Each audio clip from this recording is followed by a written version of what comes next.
Anushka academy, सरकारी सेवा में जाने के लिए अपने हौसलों को दीजिए उड़ान और जुड़िए अनुष्का एकेडमी के साथ। हिरणमगरी सेक्टर 3 उदयपुर।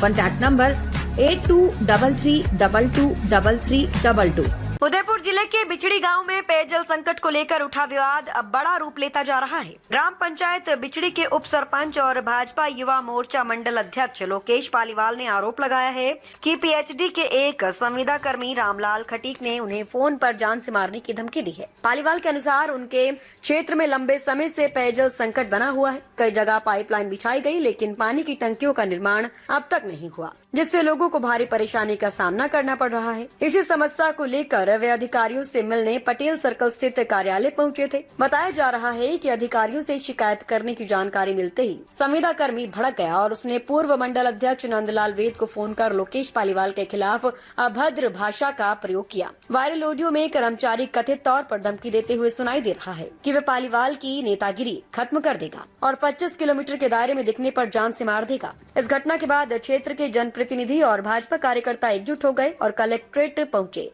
उन्होंने प्रशासन से आरोपी कर्मचारी को तुरंत सेवा से हटाने और सख्त कार्रवाई की मांग की है। जनप्रतिनिधियों का कहना है कि यदि सरकारी कर्मचारी ही इस तरह का व्यवहार करेंगे तो आम जनता की समस्याओं का समाधान कैसे होगा। फिलहाल पुलिस और प्रशासन मामले की जांच में जुटे हैं। लोकेश पालीवाल, ग्राम पंचायत बिछड़ी उप सरपंच, भारतीय जनता पार्टी युवा मोर्चा डेबरी मंडल अध्यक्ष।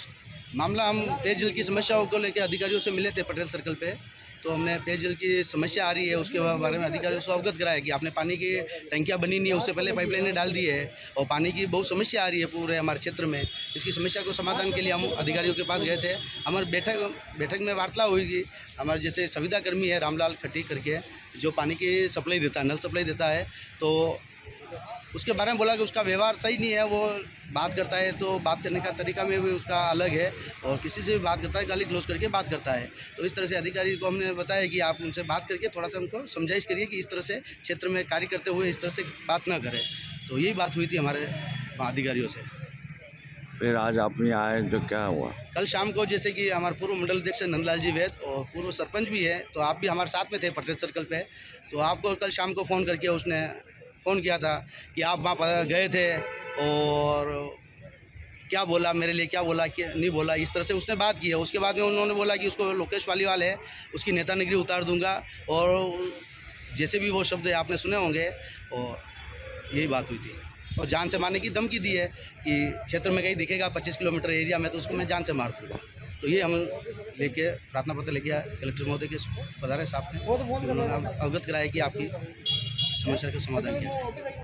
कल रात को मेरी लोकेश पालीवाल मेरे साथ जो मंडल अध्यक्ष है जो मोर्चा, उनसे कल रात को बात हुई। उन्होंने एक ऑडियो भेजा मेरे को, उसमें कोई संविदा कर्मी है जो इनको धमका रहा है। और नंजी है, हमारे पूर्व मंडल अध्यक्ष भी हैं, सरपंच भी रहे हुए हैं। इनको फ़ोन पे कह लोकेश पालीवाल के लिए धमकी दे रहा था और इस तरह की बात हुई। रात को हमारी जिलाध्यक्ष से बात हुई, आदरणीय गजपाल सिंह जी को रात को फ़ोन किया था। सुबह उन्होंने हमको बोला कि कलेक्टर साहब और एसपी साहब दोनों से बात करी कि ये लोग आएंगे, इनकी समस्या सुनी जाए और उसका समाधान किया जाए। आज हम यहाँ पे आए हैं। हमारा कहना यही है कि भाई इस तरीके की चीज़ों में जहाँ सरकारी महकमा है वहाँ आप संविदा कर्मी हो या कुछ भी हो, अगर आपको किसी बात, किसी जनप्रतिनिधि की बात गलत लगती है तो बात रखने का उचित तरीका होना चाहिए। आप इस तरीके से अगर बात करते हो तो ये तरीका सही नहीं है। जनप्रतिनिधि तो अपने जनता के क्षेत्र की बात लेके जरूर 100% आएगा, बोलेगा, अगर काम नहीं होगा तो ही बोलेगा। अगर इस तरीके का तरीका रहता है तो ऐसे कर्मचारियों को कम से कम वहाँ से हटाना चाहिए ताकि भविष्य में कोई इस तरह की हरकत ना हो। क्योंकि क्या होता है फिर अगर जनप्रतिनिधि कुछ कह देता है तो आज मीडिया में भी हल्ला हो जाता है, अरे यार जनप्रतिनिधि इस तरीके से बात कर रहा है, वो कर रहा है। आप ये भी देखिए कि उस कर्मचारी किस तरीके से बात करी है। वो ठीक है, ऑडियो वायरल हुआ और ऑडियो में इतनी बात आ गई, बाकी ये अगर जनप्रतिनिधि आके कुछ बात करते हैं तो उल्टी बात होती है। तो आज वो वायरल हुआ ऑडियो, तो हमने भी इसका कुछ बात नहीं करके सीधा हमारे जिलाध्यक्ष से बात करी और हमने अपनी बात बिल्कुल संयम तरीके से रखी कि उसमें कार्रवाई की जाए, उसको हटाया जाए। ऐसे कर्मचारी अगर रहेंगे तो काम कैसे होगा, किस तरह जनप्रतिनिधि जाके अपनी बात रखेगा।